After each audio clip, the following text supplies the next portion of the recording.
अब बच्चे आ जाओ प्रॉपर्टी नंबर 5 में। प्रॉपर्टी नंबर 5 जो है हमारा रिवर्सल लॉ है।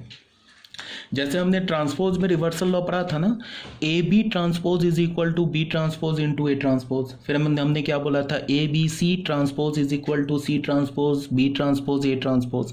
फिर इसको हमने जनरलाइज भी किया था सेम। फिर हमने एडजॉइंट में भी कुछ रिवर्सल टाइप बोला था, adjoint of A B is equal to adjoint of B into adjoint of A. ऐसा ही रिवर्सल लॉ जो है इनवर्स में भी है। जैसे मैं बोलूँ ना कि ए बी इनवर्स, तो ये किसके इक्वल होगा, B inverse into A inverse.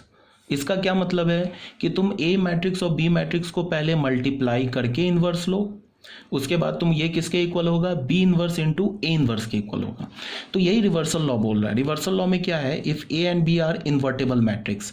तो इन्वर्टेबल मैट्रिसेस बोलने का क्या मतलब है, determinant A is not equal to zero, determinant of B is not equal to zero of the same order, then show that A B is invertible. तो हमें क्या prove करना है, पहले हमें प्रूव करना है कि ए बी मैट्रिक्स बी इन्वर्टेबल होगा। अगर ए इन्वर्टेबल है, बी इन्वर्टेबल है, तो ए बी मैट्रिक्स बी इन्वर्टेबल होगा और ए बी मैट्रिक्स का जो इन्वर्स होगा वो होगा B inverse into A inverse. ये हमें प्रूव करना है।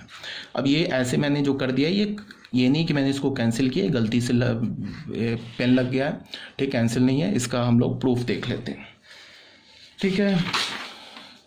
सबसे पहले क्या प्रूफ है, प्रॉपर्टी नंबर 5। प्रॉपर्टी 5 में क्या बोल रहा है कि ए हमारा एक इन्वर्टेबल मैट्रिक्स है, तो determinant A not equal to zero. B जो है हमारा एक चलो लिख देता हूँ, इन्वर्टेबल मैट्रिक्स है। तो ये अगर बी हमारा एक इन्वर्टेबल मैट्रिक्स है तो determinant B is not equal to zero. ये तो बात तो हो गई, ठीक है। तो सबसे पहले हमें क्या प्रूफ करने के लिए बोल रहा है कि प्रूफ करो कि A B is also invertible. पहले ये प्रूफ करो कि ए बी इन्वर्टेबल है, फिर ये प्रूफ करो कि A B inverse is equal to B inverse into A inverse. तो ए बी को इन्वर्टेबल प्रूफ करने का क्या मतलब है, हमें ये दिखाना है कि ए बी का डिटर्मिनेंट जीरो के इक्वल नहीं है। अगर हमने दिखा दिया कि ए बी मैट्रिक्स एक नॉन सिंगुलर मैट्रिक्स है तो प्रूफ हो गया ए बी इज इन्वर्टेबल। तो यहाँ देखो, determinant of A is not equal to zero, ये तो गिवन है। Determinant of B is not equal to zero, ये भी गिवन है। तो determinant A determinant B is not equal to zero, ये भी हो गया। यहाँ से हो गया determinant of A B is not equal to zero, this implies A B is invertible. A B is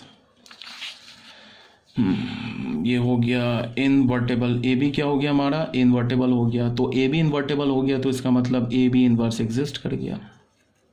ये तो हमारा फर्स्ट पार्ट प्रूफ हो गया कि ए बी इज इन्वर्टेबल, ये हमने प्रूफ कर दिया। अब हमें क्या प्रूफ करना है कि ए बी का जो इन्वर्स होगा वो होगा B inverse into A inverse, ये हमें प्रूफ करना है। अब तो कोई बात नहीं है, शुरू हो जाते हैं। ये तुम ऐसे देखो, हमने कैलकुलेट किया A B into A B inverse को हमने कैलकुलेट किया। ए बी इंटू हमने क्या कैलकुलेट किया, चलो B inverse into A inverse को कैलकुलेट किया। पहले इसको कैलकुलेट किया। अब कोई बच्चा बोलेगा ये अचानक से कहाँ से प्रकट हो गया, तो कोई प्रकट नहीं हुआ है, इससे हम लोग प्रूफ करेंगे। बट इसको कहाँ से आ गया, अचानक से दिमाग से आ गया, यही मैं बोल सकता हूँ। सब कुछ तो दिमाग से ही आता है ना, तो ये दिमाग से आ गया, ठीक है।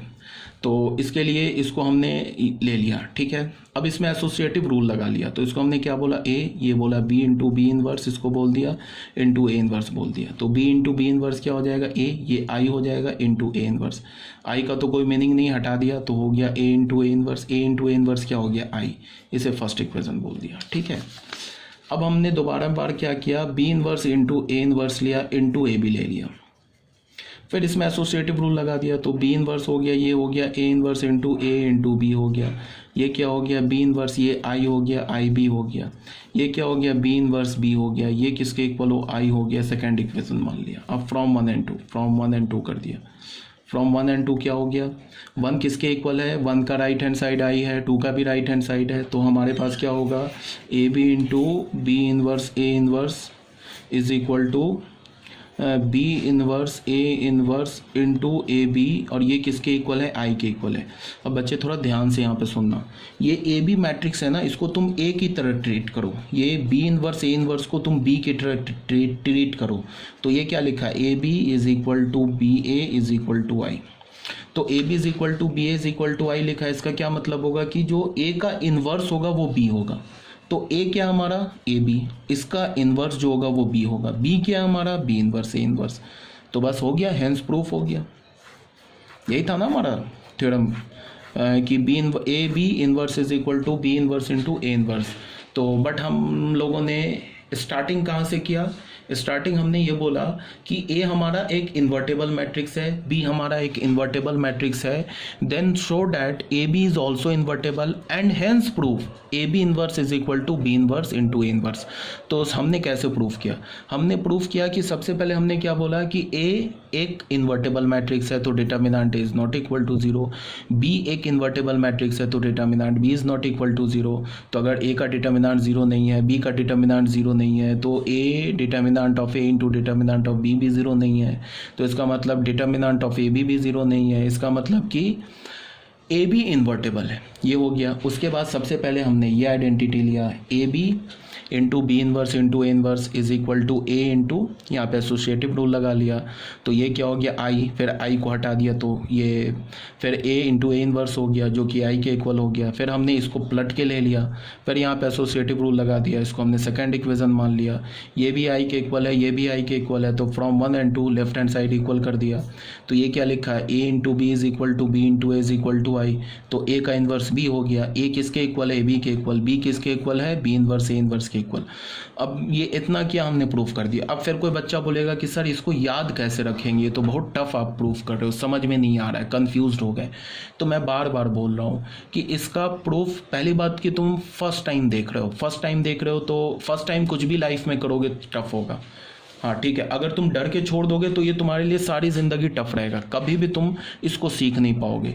तो इसका मेरा पहला आंसर क्या होगा, कोई बच्चा बोल रहा है कि बहुत टफ लग रहा है, तो पहला आंसर क्या होगा कि इसको तुम 2-3 बार पढ़ो। पहली बार पढ़ोगे तो तुमको सबसे ज़्यादा मैक्सिमम टफ लगेगा, दूसरी बार पढ़ोगे तो और थोड़ा कम लगेगा, 2-3 बार तुम पढ़ लोगे ना तो तुम लगेगा अरे ये तो बहुत ईजी है। क्या किया हमने, पहले ए बी लिया, इसको ऐसे कर लिया, आई कर दिया, फिर यहाँ उलट के ए बी कर दिया, इसको आई कर दिया, इक्वेट करके इन्वर्स कर दिया। तुम ऐसे बोलोगे इसमें कौन सी बड़ी बात होगी, ठीक है।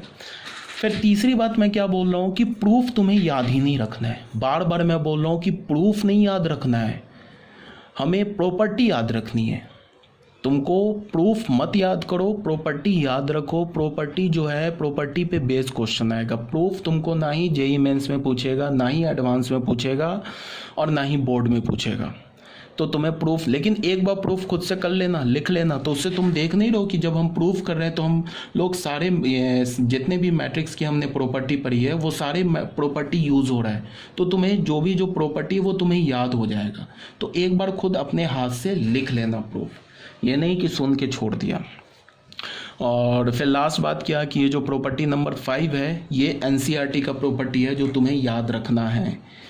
एनसीईआरटी का प्रॉपर्टी है, आई थिंक मेरे पास अगर बुक पड़ी है तो मैं तुम्हें दिखा दूँ, हाँ बुक मिल गई तो मैं तुम्हें दिखा दे रहा हूँ। ये जो है ना, ये बेटा एनसीईआरटी का प्रॉपर्टी है, देख लो। एनसीईआरटी बच्चों की बुक रहती है, वो रह जाती है। किसी को एनसीईआरटी बुक चाहिए होगा तो बोल देना, मेरे पास 10-12 बुक पड़ी है 11th की भी, और 10-12 बुक पड़ी है 12th की भी। मैं हमेशा सोचता हूँ या तो बच्चों को बांट दूँ या तो फिर लाइब्रेरी में दे दूँ, पड़ी है मेरे पास। तो अगर किसी को चाहिए होगा तो ले लेना, जब ये खुलेगा ना हम लोग क्लास में आ जाएंगे, 1-to-1 हमारी क्लास होगी फेस टू फेस, तो ये ले लेना बुक अगर चाहिए होगा तो, ठीक है। देख लेते हैं, कहीं पे शायद लिखा हुआ है ये प्रॉपर्टी, मैंने देखा है इसको, 1 मिनट। नहीं है, ऐसा कैसे हो सकता है यार,